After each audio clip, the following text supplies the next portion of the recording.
Vocês, professor Marcos Paulo, professor Slide, vai trazer para vocês uma análise introdutória sobre Roma Antiga.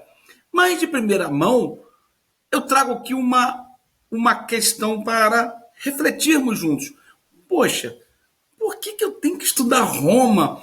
Por que eu preciso estudar Grécia? Por que eu tenho que estudar tantos temas?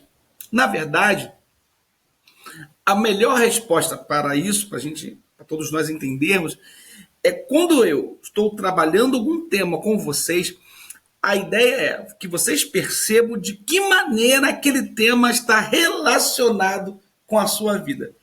E aí talvez você vai ter um novo olhar sobre os temas de história que nós trabalhamos aqui, tá bom? Então, por que Roma, eu tenho que estudar Roma? Então vamos lá. Primeiro passo é porque Roma possui diversas influências em nossa sociedade. Lembrando também que Roma fica ali naquela península itálica, Roma hoje é a capital da Itália. Lembrando que o Brasil, por si só, no século, principalmente no século XIX, você vai ter aí uma imigração dos italianos vindo para o Brasil. Então, é comum termos parentes na nossa família, ou então amigos que tenham parentes italianos, quando não são filhos, são netos ou bisnetos. Então, a Itália já tem uma relação muito forte conosco.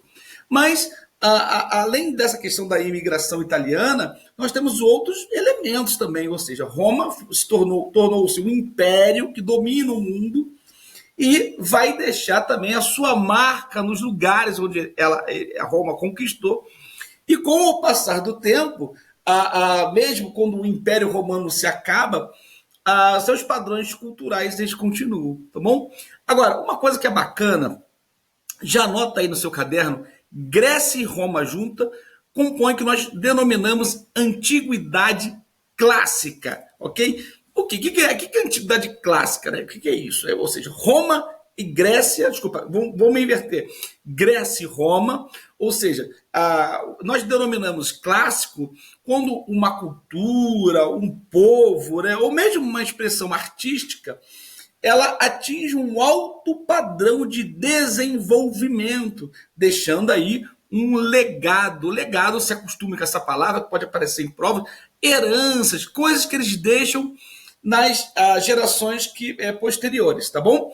Então, nesse sentido, Antiguidade Clássica, a gente está falando de Grécia e Roma, porque eles deixaram um legado, ou seja, eles deixaram uma herança cultural, principalmente comportamentos culturais, padrões linguísticos, comportamentos sociais e até políticos, ou seja, eles deixaram aí uma marca registrada na história que é muito importante estudarmos essas duas civilizações para poder entender alguns comportamentos que nós temos hoje. Entendeu por que nós estudamos Grécia e Roma? E hoje eu vou falar de Roma. Roma, por exemplo, que vai deixar um legado muito bacana, por exemplo, na língua, a língua portuguesa deriva do latim, que era o idioma falado pelo Império Romano. Só para você ter uma ideia da influência desse comportamento cultural e linguístico também presente na nossa vida. A Igreja Católica, como é que ela se chama? Igreja Católica Apostólica Romana. É uma influência também, tá? O próprio cristianismo. Lembrando, se você lembrar, quem vai participar lá da morte de Jesus estão os romanos estão juntos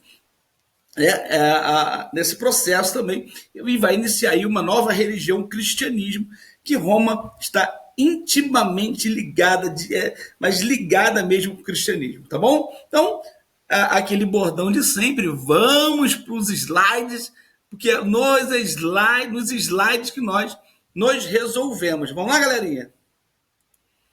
Então, vamos aí, ver aí, Roma Antiga, a ideia aqui é fazer uma análise, né, introdutória, o Coliseu, coisa linda isso aí, né, gente?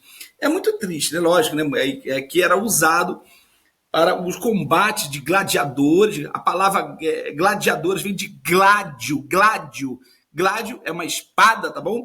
E as pessoas lutavam aí até a morte, eram escravos, ok? Especializados nas lutas. E tinham outros combates também com animais, com tigres, com leões, enfim. Também era um lugar de perseguição também. Sabemos que muitos cristãos morreram aí também, assassinados também. Então, o Coliseu é um anfiteatro, uma espécie de um estádio, né, onde lotavam de pessoas para assistir esses combates aí, tá bem? E aí vai exercer uma famosa política chamada pão e circo. Vamos lá, ok? Então, como eu disse para vocês, né, isso, tanto a Roma quanto a Grécia, eles vão compor o que nós chamamos de antiguidade clássica, tá bom? Os gregos deixaram aí várias contribuições também. Já que eu estou falando de antiguidade clássica, eu não posso deixar de lado a Grécia. Eu já fiz alguns vídeos falando sobre Grécia Antiga para vocês. A mitologia, né? Tem tantos mitos bacanas, Zeus, Poseidon, né? A Helena de Troia, a Guerra de Troia, tudo isso são influência dos gregos. Mas os gregos criaram filosofia, eles deixaram contribuições na matemática, na forma que o homem vê o universo. Os gregos, eles romperam com as explicações mitológicas, aplicando uma reflexão lógica, racional para explicar as coisas. Criaram vários termos políticos que nós conhecemos, como é o caso da aristocracia, democracia, oligarquia. Depois eu vou passando os slides, vocês vão ver aí, tá bom? Os gregos também deixaram grandes contribuições em nosso idioma. Tem muitas palavras na língua portuguesa que derivam do grego, tá? Enfim, outras contribuições, as Olimpíadas, foram os gregos que criaram o teatro, ok? Padrões de beleza, padrões de artísticos gregos, tá bem? Então, da mesma forma que eu expliquei para vocês por que estudamos Roma, estou falando por que nós estudamos a Grécia. Os dois fazem o quê? Nós chamamos o quê? Antiguidade clássica. Não pode esquecer disso, tá bom? E aí, né, eu já li esse livro aí, muito bacana, As Mais Belas Histórias da Antiguidade Clássica. Eu estou falando aí de quê? O que é Antiguidade Clássica? Grécia e Roma, não pode esquecer disso. Mas o que é Antiguidade Clássica, então? Aí você vai falar. Nós vamos compreender, né, esse grande desenvolvimento que essas culturas tiveram e deixaram aí um legado, ou seja, uma herança cultural nas sociedades que surgiram depois, tá bom? Ou seja, nós fazemos várias coisas que os gregos faziam antigamente, assim como os romanos antigamente. Uma delas é quando você vai votar, democracia, foram eles que inventaram. O mundo não para as Olimpíadas, não foram os gregos que criaram, e quando passa um filmão de mitologia, as pessoas não vão para os cinemas para assistir? Lembra do filme Gladiador? Muitos marmanjos aí assistiram o Gladiador, enfim. Então, para você perceber essa influência que eles ainda, né, exercem hoje sobre nossa vida. Quem não gosta de um teatro, quem não gosta de uma filosofia, não é verdade? E tem outras coisas mais aí que eu vou mostrar para vocês, tá bom? A expressão antiguidade clássica também, o mundo greco-romano, é a mesma coisa, tá falando de Grécia e Roma de novo, tá bom? Aqui eu vou ler para vocês. É conhecido como antiguidade clássica, o longo período da história onde civilizações grega e romana se destacaram no modo excepcional em meio a qualquer outra sociedade dos mais variados aspectos do desenvolvimento humano. Tal época deixou alguma coisa para hoje, tá bom? Um riquíssimo repertório de informações ao mundo civilizado, de modo que a cultura clássica é ainda considerada fundamental para a construção de toda a cultura ocidental contemporânea. Então, aquilo que eu disse para vocês, tanto Grécia quanto Roma, eles atingiram, né, um grau máximo de desenvolvimento e deixaram, mais do que nunca, influências em nossos comportamentos políticos, sociais, ainda hoje. E artísticos também, tá bom? Por isso que a gente está estudando Grécia e Roma, tá bom? Então, olha aí, ó, a herança cultural deixada pelos gregos foi muito rica, né? Isso aí eu já falei para vocês, na escultura, na pintura, essa ideia de equilíbrio e harmonia dentro das artes, ok? Teatro, filosofia e vários pensamentos que nós temos hoje, o teatro grego, né? Olha aí, ó. Para que serviu o teatro grego, dividido em tragédia e comédia? Era acessível a toda a população, sendo de grande importância para a educação dos jovens. Então, os gregos, eles usavam também o teatro para educar as pessoas, muito bacana. As encenações eram ao ar livre, os atores usavam máscaras que expressavam a característica da personagem, e todos os personagens, inclusive os femininos, eram feitos por homens. Os autores mais famosos foram Ésquilo, Sófocles, Aristófanes e Eurípides. Então, esses aí foram os destaques do teatro, tá bem? Mas os gregos também deixaram diversos termos políticos presentes ainda hoje. Aristocracia, democracia, monarquia, oligarquia. Depois dá uma pesquisada no que significa cada termo desse, tá bom? Muito bacana. Agora, e os romanos, professor? Você falou que é aula. Eu vou voltar aqui. Agora. Professor, não entendi. Eu não entendi nada. Você disse agora há pouco que a aula é sobre Roma, mas você já está com outro papo aí. O que está acontecendo? Calma. É que eu tive que falar da antiguidade clássica, não é verdade, gente? Então, vamos embora. Primeiro passo, olha aí, a questão do português. O português é um idioma, é uma língua que se deriva do latim. O latim era uma língua falada pelos romanos. É lógico que tem uma divisão entre o latim clássico, que era usado nas escrituras, nos livros, nas obras de arte. E você tinha um outro latim, que a gente chama de latim vulgar, que era usado pela população geral. E, na verdade, é desse latim vulgar, utilizado pela maioria da população, que vai surgir outros idiomas, tá bom? Um deles, a língua portuguesa, tá bom? Lembrando que, anota isso, tá bom? Roma dominou o mundo, depois ele vai ser invadido por diversos povos. Quando ele acaba, eu vou fazer um vídeo falando sobre isso. E o que vai acontecer? Você tem aí novas variações linguísticas, ou seja, esses povos que chegam acabam se misturando com os romanos, e nessa troca de idiomas começa a surgir uma nova língua. A língua portuguesa, o espanhol, o italiano, o francês, tá bom? Tudo vai surgir a partir dessas invasões que eu falei para vocês, e aí vão surgindo diversas variações linguísticas que, com o tempo, vai formar a língua portuguesa, vai formar o italiano, o espanhol, o francês, o romeno, tá bom? Então, olha aí, ó. E essas línguas que eu estou falando, essas variações linguísticas, ou seja, que surgem a partir do latim, são chamadas de línguas neolatinas. O que é a língua neolatina, professor? São línguas que surgiram a partir do latim, tá bom? Olha aí, ó. São idiomas que derivam do latim. Professor, você está falando muito difícil, derivam. Vamos melhorar então. É que surgiram a partir do latim. É porque pode aparecer numa prova a palavra derivado, né? Derivou, né? Tem lá o leite, o queijo. O queijo não é um derivado do leite, lembra das aulas de português? Então tá. Entendeu a coisa? Na verdade, que são línguas neolatinas. Anota aí. São línguas que surgiram a partir do latim, que era o idioma falado pelos romanos, tá bom? Lembrando que esse latim é o latim vulgar, ou seja, o latim falado pela maioria da população, tá bom? Então, a palavra neo significa novo e latina, que se refere ao latim. O novo latim. O que seria o novo latim? São essas línguas que surgem, francês, espanhol, italiano, romeno, tá? Então, a língua portuguesa não é o que nós falamos. Então, temos ou não temos uma influência de Roma na nossa vida? Temos ou não temos? Temos, tá bom? Então, aí eu queria mostrar para vocês qual é a diferença do latim clássico do latim vulgar. O latim clássico, ou seja, era aquela usada pelos sábios, pelos doutores, aquela coisa, era uma linguagem mais rebuscada, né? Nem todo mundo sabia falar o latim clássico mesmo. E o latim vulgar seria uma forma de se comunicar muito popular, tá? Presente nas classes sociais.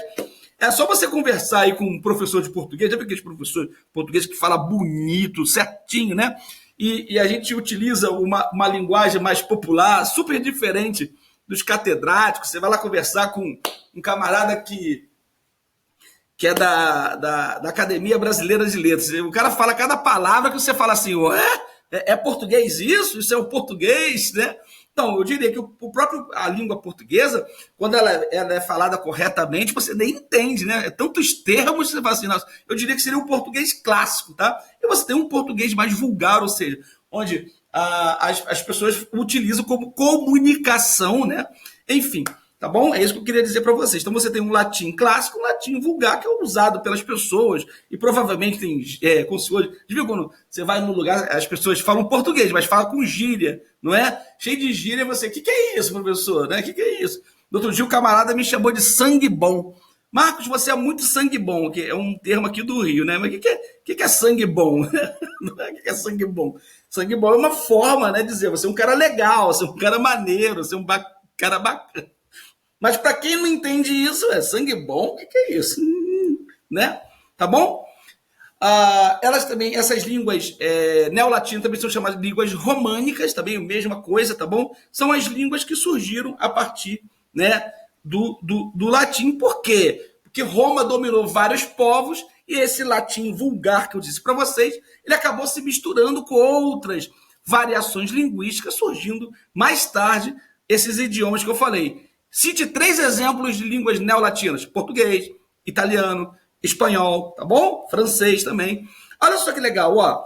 Olha aí, a palavra água, tá vendo? No latim, tá vendo? Ó, aqui, ó, aqua, tá vendo aqui? Tudo parecido, tá vendo aqui? Tá vendo? Ó, populum, latim, povo, populo no italiano, tá vendo aqui, ó? Pueblo no castelhano. Olha a noite, nocte, noite, nut, noite, tá vendo aqui que legal? Olha o sal. Vendo aí? Só para você perceber. Aí, gostou, fala a verdade. Não. Depois eu queria que vocês me batessem palma. Tá? Você viu? Olha a minha preocupação aí, hein? Você viu que eu mandei bem, não mandei? Esse slide aí foi. Por isso que eu sou professor de slide, vocês entenderam agora? Eu amo essa coisa de slide. Outra contribuição de Roma, né? O Papa vive lá na Itália ainda, na cidade independente chamada Vaticano, tá bom? Que é a sede da Igreja Católica. Olha aí, Igreja Católica Apostólica Romana, ou seja, esse cristianismo que nós conhecemos foi trazido aqui no Brasil pelos jesuítas, né? Ou seja, da Igreja Católica. É que com o passar do tempo vai haver uma reforma protestante. Lembrando que na própria reforma protestante, quem iniciou o monge Martim Lutero, ele era católico, depois ele fica chateado com algumas coisas que estão acontecendo na igreja e acaba rompendo. Mas até mesmo a origem da igreja protestante, você tem um vínculo, uma insatisfação que parte dentro da própria igreja romana, tá bom? E vários outros fatores, né?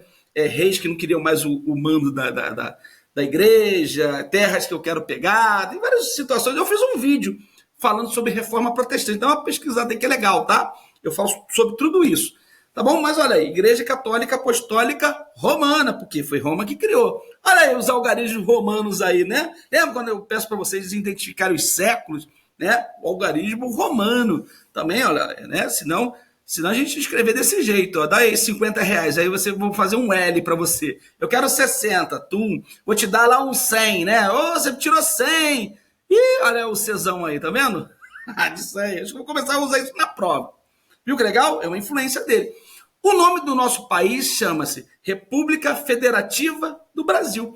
Vocês sabiam que no passado Roma foi o primeiro estado republicano? Aliás, a palavra república é uma palavra latina que significa coisa pública. E o Brasil adotou a forma republicana de governo em 1889 com a proclamação da República. Tá bom? Muito, muito legal também. É outra influência romana em nossa vida aí, tá bom? Ou seja, nós utilizamos uma forma de governo que foi criada pelos romanos. Que legal, né? Olha aí, ó, anota isso, vou dar uma paradinha aí, dá uma anotada. Isso é muito bacana. O que é uma república? Olha o que eu falei. Do latim, res publica, algo público para todo mundo. É uma forma de governo no qual o chefe do Estado, o presidente da República, é eleito pelos cidadãos para um mandato de uma duração limitada, exercido em nome do povo, pelo povo e para o povo. Né? O poder emana do povo. Enfim, será que os políticos não estão precisando aí de uma aula de história com o Marcão, não, né? Hein? O que vocês acham? Aprovado? Né? Então vamos que vamos. Olha aí o que eu falei para vocês, né? Teve muito papai e mamãe que assistiu esse filme aí, O Gladiador, que é um filmaço, muito violento, sei, mas é um filme que foi campeão aí de bilheteria. Sempre quando passam esses tipos de filmes, as pessoas adoram, tá bom? Então, Gladiador, eu assisti, muito legal esse filme, tá? E lembra que eu falei lá no início da aula, eu mostrei para vocês o Coliseu, né, que é uma espécie de um estádio, né, onde as pessoas iam lá, as pessoas adoravam. Repara que aqui está lotado, ó, no mouse, tá vendo? Existe uma cena no filme Gladiador que o Romano entra lá com o tigre e ele luta, até mata algumas pessoas. Muitas pessoas foram devoradas por esses animais. Os romanos também gostavam de ver um combate entre leão e um tigre, leão com leão, enfim, os romanos tinham dessas coisas também. Aliás, os romanos contribuíram muito, né, para o maltrato de animais também, por causa dessas festividades que eles criavam, tá bom? Enfim, muito triste, tá bom? Então, o Coliseu é um lugar onde havia uma luta de gladiadores, e nessa luta de gladiadores as pessoas apostavam, muitas pessoas ganhavam dinheiro em cima da morte, por quê? A luta só acabava quando uma pessoa morria, né? Enfim, e normalmente essas pessoas eram escravos, e eu vou fazer um vídeo falando de escravos para vocês, tá bom? Como é que isso funcionava, né? Olha que semelhança, será que tem semelhança a esses estádios do Brasil? Isso aqui é o Maracanã, né? Não é um lugar também onde as pessoas se promovem espetáculos, né? Você reparou? Será que não tem uma certa... isso é uma imagem de um estádio, né? Bem moderno. Se você olhar bem, as pessoas, de uma certa forma ou outra, às vezes você fala assim, professor, mas eles se matavam lá naquele Coliseu? Essas lutas aí, né? Tudo bem que tem regras, né? Mas não é uma cena forte também. Será que as pessoas não continuam ainda aplaudindo? Repara a plateia aqui, tá vendo a plateia? Aqui a plateia, tá vendo? Aqui no filme, né? A plateia aqui, tá vendo? Todo mundo vendo as pessoas se matarem. Será que isso é uma coisa bacana? Será que a gente não precisa também se melhorar como ser humano, evitar que essas coisas aconteçam? Não sei. Eu só estou levando para vocês. Eu pergunto a vocês, será que existe ainda uma continuidade de um comportamento que já existia no passado, ainda continua existindo hoje? Será que essa imagem aí dá para a gente fazer uma conexão do passado e o presente agora, né? Então, são os gladiadores do século XXI. Isso aí são imagens recentes do ano passado, tá bom? Enfim, tá vendo? O cara aí machucado, a plateia continua aplaudindo, se o cara quebrou o braço, quebrou o nariz do outro, né? Bom, e os romanos criaram uma política muito famosa, uma política chamada pão e circo. Mas o que foi o pão e circo? Bom, as pessoas de Roma eram muito pobres, embora Roma fosse riquíssima, mas as pessoas, os trabalhadores, eram muito pobres, pobres mesmo, tá bom? E para evitar revoltas, presta atenção, para evitar revolta, o imperador criou a política do pão e circo. O que ele fazia? Oferecia diversão, as pessoas se divertiam vendo esses combates, tá? E distribuição de trigo. Quando não distribui, ele oferece o trigo mais barato, tá bom? Então, olha aí. Como é que funcionava a política do pão e circo? Então, vamos lá. Anota aí, tá, para vocês. O que é a política do pão e circo? É uma política de controle social. Controlar o povo. Essa é a ideia, tá bom? O que é a política do pão e circo? Uma política do pão... É uma política de controle social. Por que eles criaram a política do pão e circo? Para evitar revoltas, tá bom?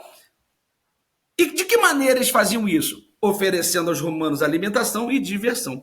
Quase todos os dias ocorriam lutas de gladiadores nos estádios, o mais famoso foi o Coliseu. Existiam outros e eram distribuídos alimentos. Dessa forma, a população carente e pobre acabava esquecendo os problemas. Entendeu o que é a política do pão e circo? Então, depois você volta o vídeo, anota o que eu falei para vocês. Bom, onde que fica Roma, tá vendo? Onde fica Roma? É interessante saber. Roma fica numa península, ou seja, repara, né? Aqui é a Península Itálica, tá vendo? Fica na Europa, no continente europeu, e ela tá aqui também presente o Mar Mediterrâneo, tá bom? E ela tem um formato de uma bota, tá vendo? Tá vendo aqui, ó, uma bota? Não parece a bota da bruxa? Então, é só você ver. Onde está a Itália? Olha para o mapa, se você ver lá uma bota, pronto, já sabe que é a Itália, tá bom? Isso aqui hoje é a atual Itália. Que legal, e Roma ficava aqui, tá vendo aqui? Bom, parece uma bota, tá bom? Fica ali na Europa.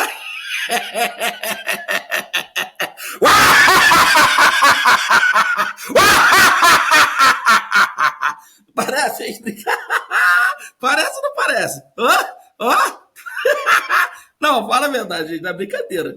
Não é zoeira, não. Não parece uma bota da bruxa? Eu tô pegando pesado. Parece a bota da bruxa, mas só. Parece, não forcei barra não, né? Tá bom, galera? A Roma, nós utilizamos as formas de governos para dividir a história de Roma, tá vendo? Para dividir a história de Roma. Então, Roma é dividida em três partes, três governos. Monarquia, 753 antes de Cristo. Você coloca aí 2019 mais 753, a gente tem aí quase 2.800 anos de história. É muito antigo Roma, né? Então, a primeira fase da história romana antiga é a monarquia. Depois ela passa a ser um governo republicano, 509 a 27 antes de Cristo.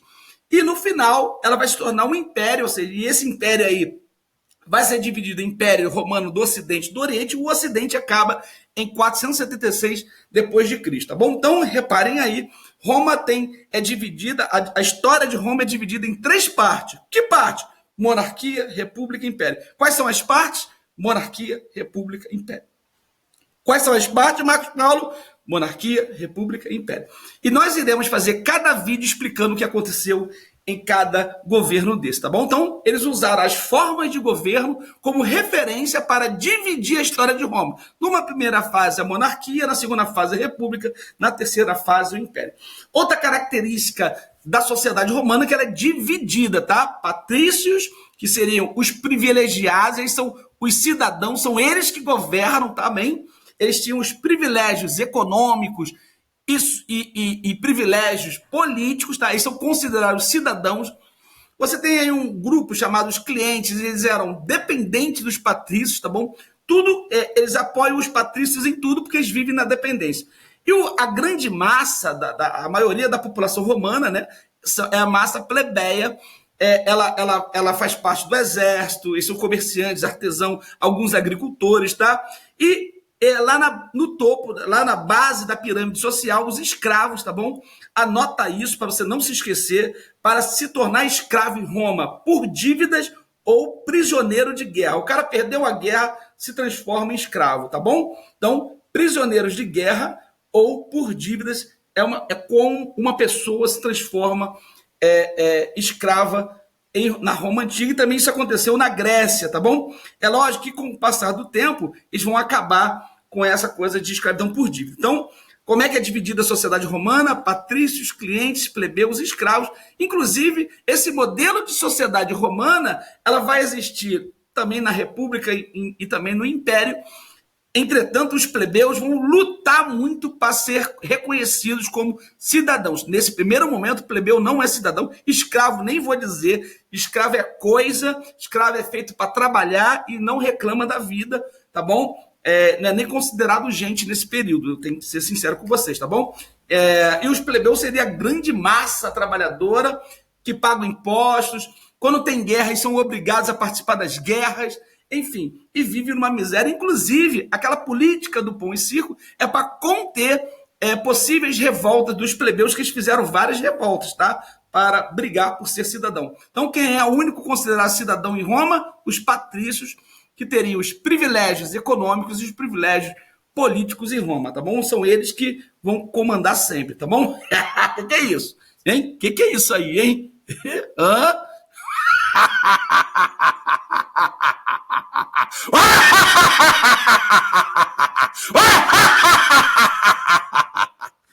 Que é isso, rapaz? Tá bom? Então, vamos para as perguntas, tá bom? Então, você vai responder isso aí. Acho que se você conseguir resolver isso aí, você matou essa aula. Por que estudamos Roma Antiga?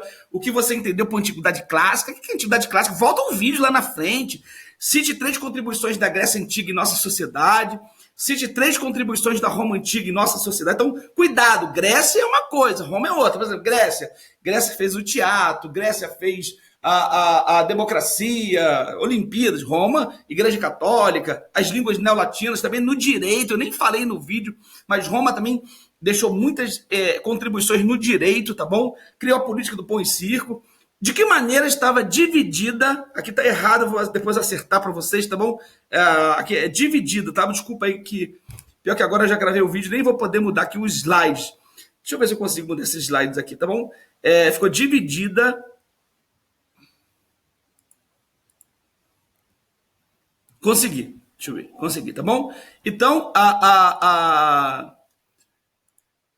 como ficou dividida a história de Roma, o que foi a política conhecida por pão e circo, né? Você fala o que foi, como funcionava, e depois você vai fazer um resumo, o que você entendeu por antiguidade clássica. Espero que vocês tenham gostado aí da aula, tá bom, galerinha? E aí, Roma Antiga, tá legal, daqui a pouco eu solto os vídeos sobre monarquia, república e império. Um abraço!